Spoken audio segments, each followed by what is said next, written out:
नमस्कार दोस्तों। तो आज हम देखेंगे अध्ययन 5 जो कि है प्रस्तावना। इसकी भारतीय संविधान की प्रस्तावना, जिसे उद्देश्य का भी कहा जा सकता है। यह सीरीज हम वनडे एग्जाम के लिए चला रहे हैं। जिस भी वनडे एग्जाम में यह टॉपिक आता है, मैंने यहाँ पे उनका नाम दे दिया है। खासकर आप ये ध्यान रखना, SSC, railway, group D, UPSI, अभी जो यूपी पुलिस कांस्टेबल का पेपर होने वाला है, उसके लिए भी आप ये सीरीज देख सकते हैं। चलिए फिर शुरू करते हैं। तो इसमें हम क्या क्या देखेंगे, पहले वो देखते हैं। देखो, सबसे पहले इतिहास के बारे में बात करेंगे प्रस्तावना की, क्या इतिहास रहा है। फिर इसके स्रोत की बात करेंगे। उसके बाद में इसके मूल तत्व देखेंगे, क्या मूल तत्व हैं 4। फिर प्रमुख शब्द की बात करेंगे, जैसे समाजवाद, पंथनिरपेक्ष, लोकतांत्रिक, गणराज्य, जो मूल शब्द इसमें दिए हैं उसकी बात करेंगे।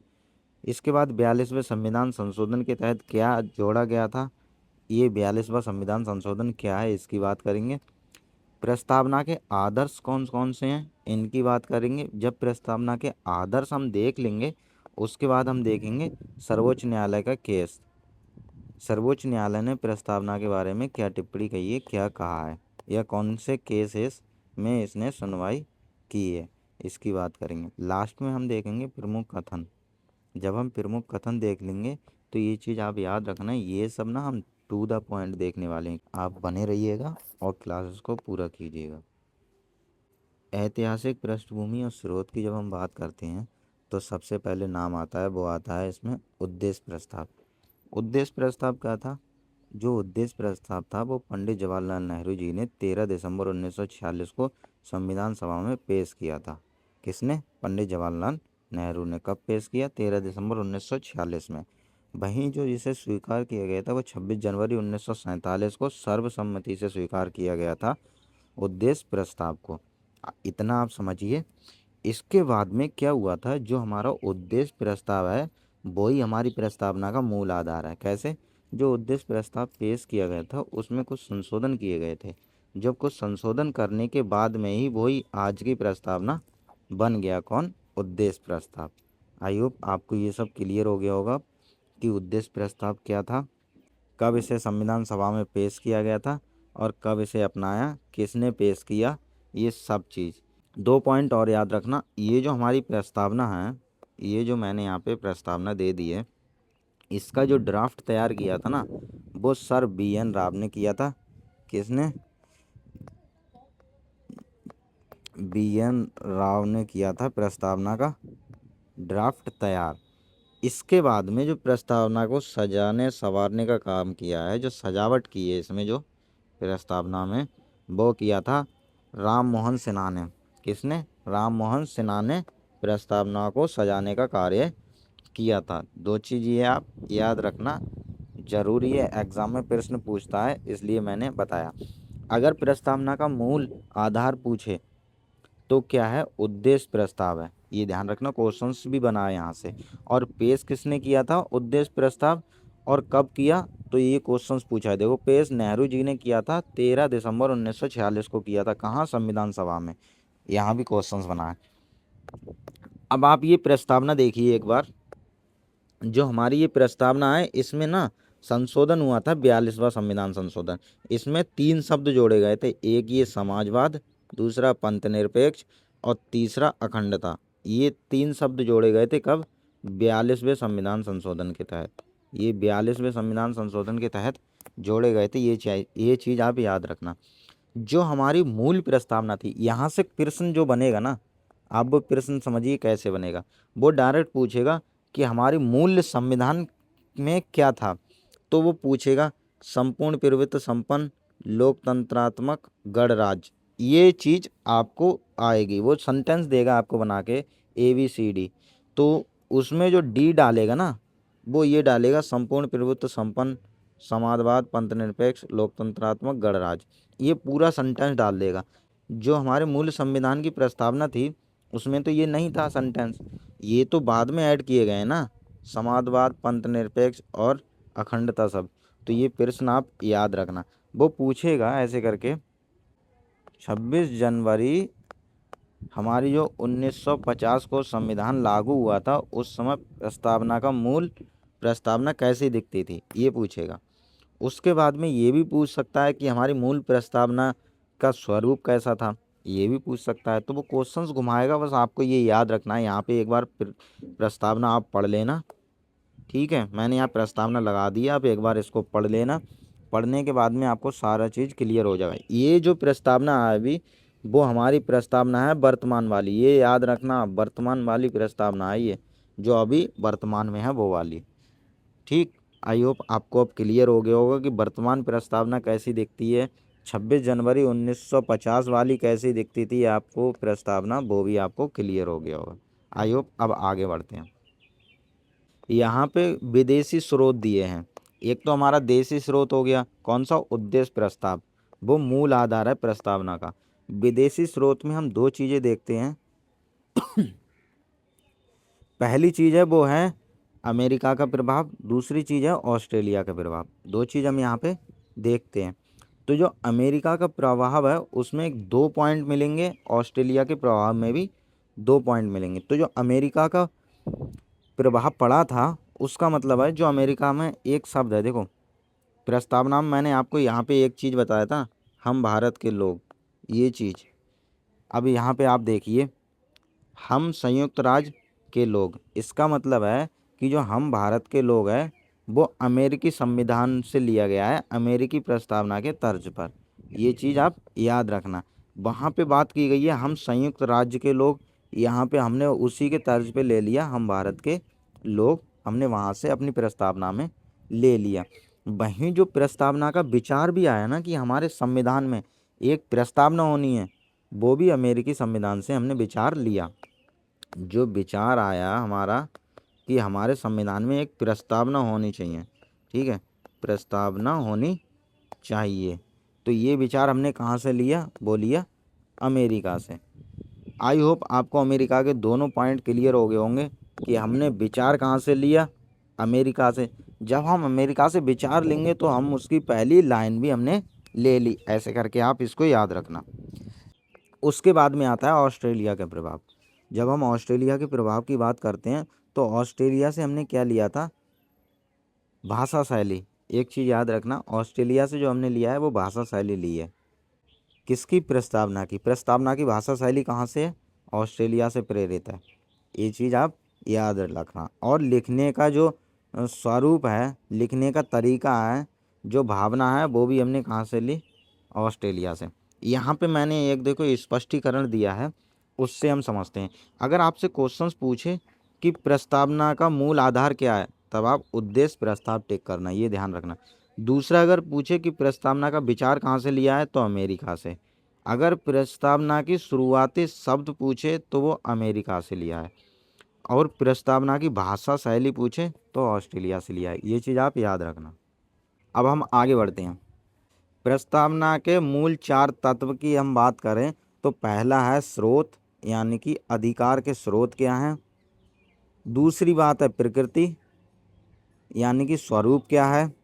तीसरा है उद्देश्य क्या है, और चौथा है कि प्रस्तावना को अंगीकृत कब किया गया था। ये 4 चीज़ें हम देखेंगे, तो अब एक एक करके इनको देखते हैं।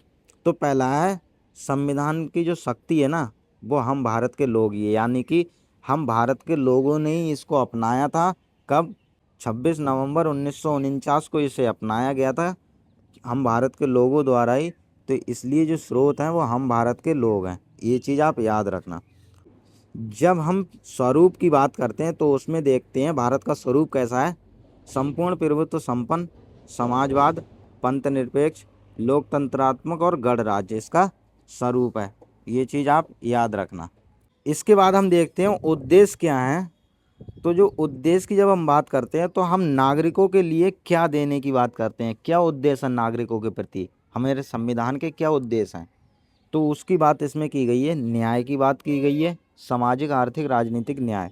स्वतंत्रता की भी बात की गई है, जिसमें 5 प्रकार की स्वतंत्रता है, मैं आगे आपको बताऊंगा। समता और बंधुत्व की बात इसमें की गई है, ये चीज़ आप याद रखना, क्या क्या, न्याय, स्वतंत्रता, समता और बंधुता, ये नागरिकों के लिए दिए देता है कौन, हमारा संविधान।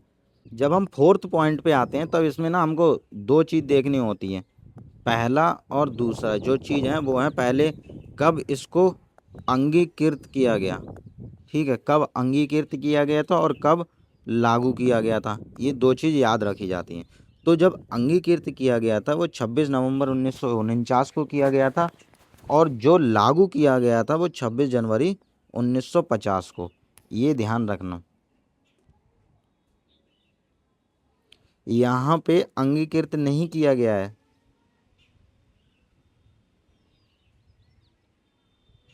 लागू होने की तिथि है ये याद रखना आप, ठीक है। अब आगे बढ़ते हैं। तो जैसे ही हम प्रस्तावना के घटक देख लेते हैं, तो उसके बाद हम आते हैं प्रमुख शब्द पे। जो प्रमुख शब्द हैं वो है संपूर्ण प्रभुत्व संपन्न, समाजवाद, पंथ निरपेक्ष, लोकतंत्रात्मक, गणराज्य। इनकी हम बात करेंगे। तो अब एक एक करके बात करते हैं। देखो, जो संपूर्ण प्रभुत्व संपन्न शब्द है ना, उससे देखो साफ क्लियर हो रहा है संपूर्ण प्रभुत्व। संपूर्ण प्रभुत्व किसका होगा? यानी कि भारत का होगा भाई। भारत किसी के दबाव में आके कार्य नहीं करेगा, किसी के दबाव में आके कार्य नहीं करेगा, किसी के दबाव में आके निर्णय नहीं लेगा। पहले क्या था? पहले ब्रिटिश का दबाव था, ब्रिटिश शासन था, तो उनके अधीन हम काम कर रहे थे, तो भारत अपने हिसाब से निर्णय नहीं ले पा रहा था। लेकिन अब क्या हुआ? जब भारत आज़ाद हो गया उसके बाद में वो स्वतंत्र हो गया। तो स्वतंत्र हो गया तो वो अपने निर्णय खुद ले सकता है, और खुद उसने लिए हैं और आगे भी लेता आ रहेगा। भारत स्वतंत्र है, अपने निर्णय खुद लेगा, किसी के दबाव में आके कार्य नहीं करेगा। देखो यहाँ लिखा है आंतरिक और बाह्य मामले में पूरी तरह से स्वतंत्र है भारत। तो अब भारत किसी के अधीन आके, किसी के दबाव में आके निर्णय नहीं लेता है, वो खुद अपने हिसाब से निर्णय लेता है। और जो विदेशी सत्ता है ना, उसके अधीन नहीं है भारत, ये ध्यान रखना। भारत अपनी विदेश नीति खुद तय करता है, किसी दूसरे के अधीन नहीं है कि उसने कह दिया कि आप ना एक्स देश से व्यापार नहीं करोगे। तो ऐसा नहीं है, भारत का मन होगा तो वो करेगा, नहीं मन होगा तो नहीं करेगा। या आप ऑयल जो है वो आप किसी एक्स देश से नहीं खरीदोगे, कोई दूसरा देश दबाव बना रहा है भारत पे, तो ऐसा नहीं है। भारत पे दबाव नहीं बना सकता कोई। भारत का मन होगा वो उससे विदेश से व्यापार खरीदेगा, वैसे ही अपनी विदेश नीति तय करेगा। किसी से अपने जैसा व्यापार करना चाहे वैसा करे, तेल खरीदे, टेक्नोलॉजी ले, कुछ भी करे भारत, वो सब कुछ अपने आप तय करता है, ठीक है। कोई विदेशी दबाव नहीं है कि उससे एक एक्स इंसान से ये करो, या अमेरिका ने दबाव डाल दिया कि आप रूस से चीज़ें मत खरीदो, मिसाइलें मत खरीदो, ठीक है। ऐसा नहीं है, भारत का मन होगा तो रूस से खरीदेगा, नहीं मन होगा तो नहीं खरीदेगा। लेकिन ये दबाव नहीं है अमेरिका का कि वो खरीदे ही खरीदे या ना खरीदे, या किसी दूसरे इंसान से खरीदे, ठीक है।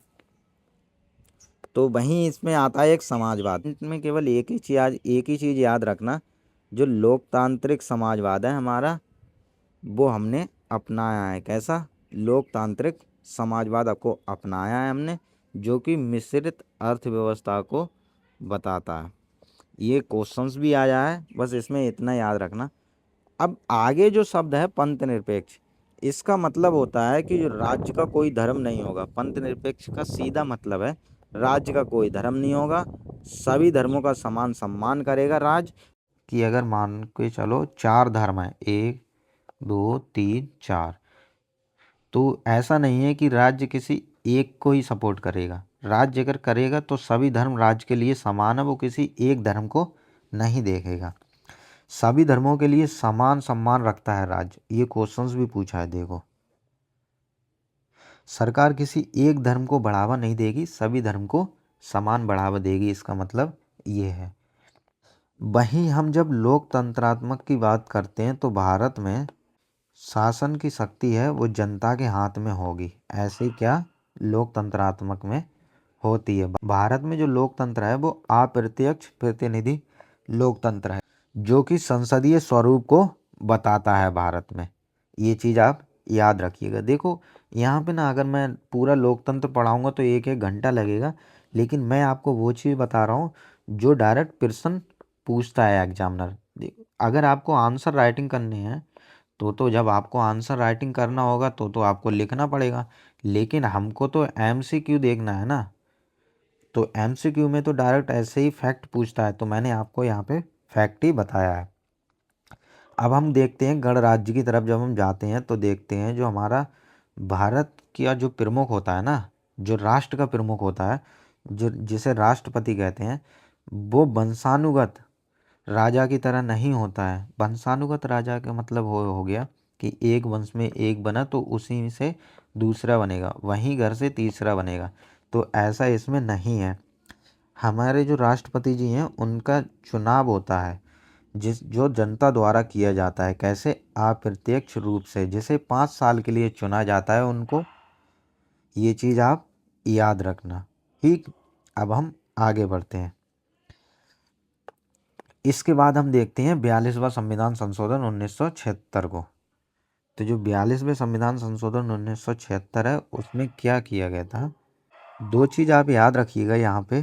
पहली बात कि प्रस्तावना में अब तक केवल एक बार संशोधन हुआ है। कितनी? एक बार।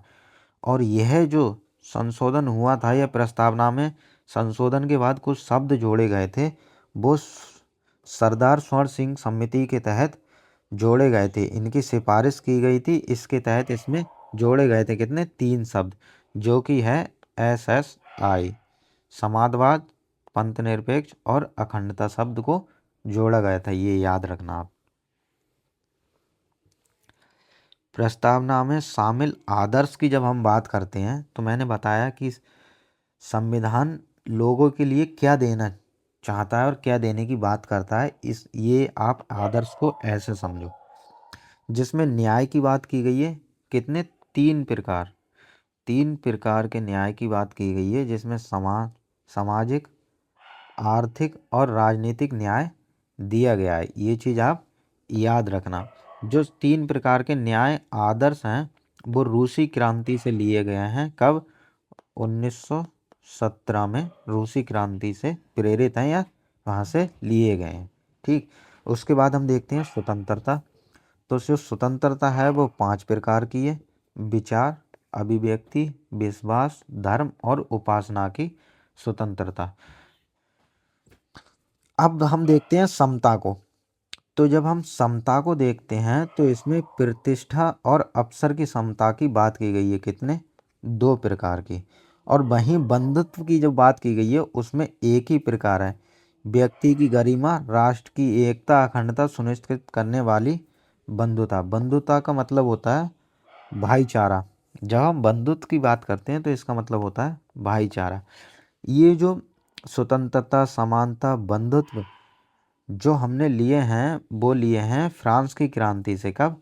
1789 की फ्रांस की क्रांति से ये प्रेरित हैं। आई होप आपको ये सब क्लियर हो गया होगा। मैं एक रिकैप देता हूँ आपको यहाँ पे।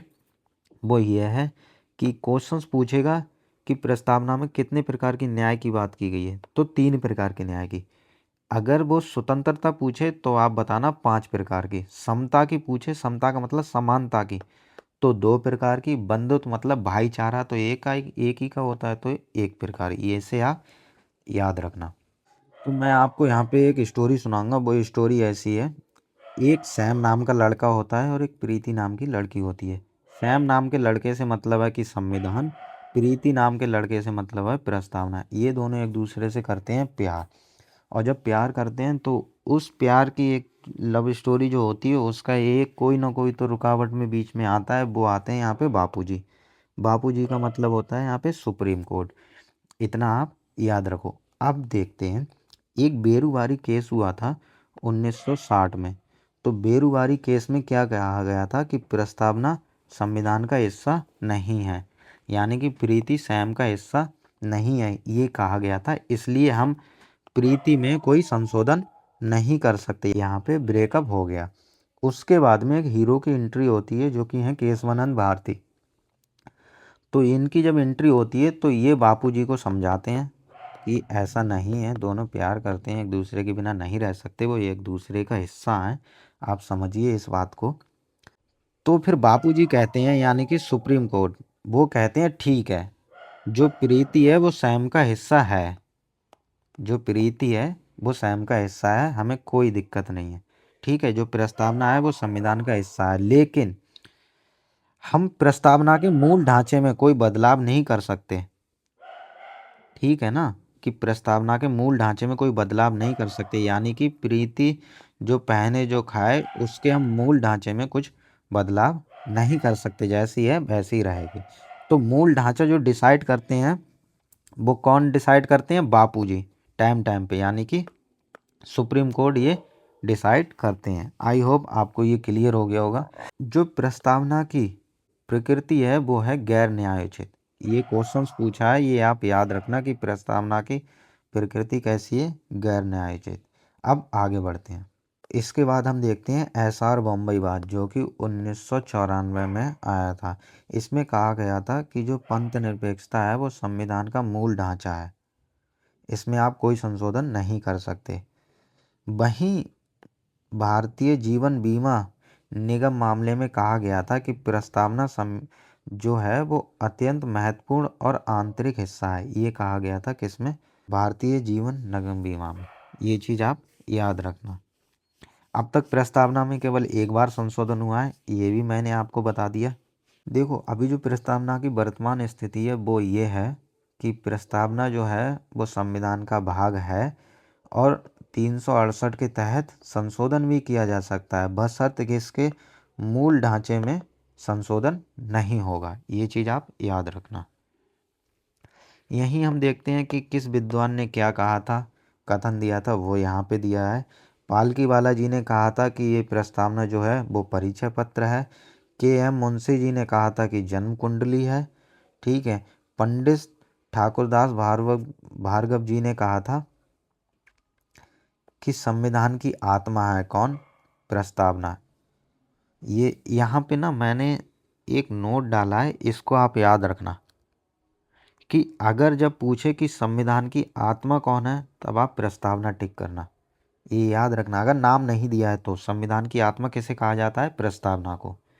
वहीं आपसे पूछे कि जो डॉक्टर B.R. अम्बेडकर जी हैं उनके अनुसार संविधान की आत्मा किसे कहा जाता है, तब अनुच्छेद 32 को बताना। आप क्या बताना? अनुच्छेद 32। डॉक्टर अम्बेडकर जी ने संविधान को एक पवित्र दस्तावेज कहा है। ये चीज़ आप याद रखना। यहाँ पे क्लास समाप्त होती है। आई होप आपको ये क्लास पसंद आई होगी। हमारे साथ ऐसी कंटिन्यूटी बनाए रखिएगा और क्लास को पूरा देखिएगा, आपको अच्छा लगेगा। सीरीज ये कंप्लीट होगी, आपकी पूरी सीरीज मैं कराऊंगा। मिलते हैं फिर अगली वीडियो में। जय हिंद।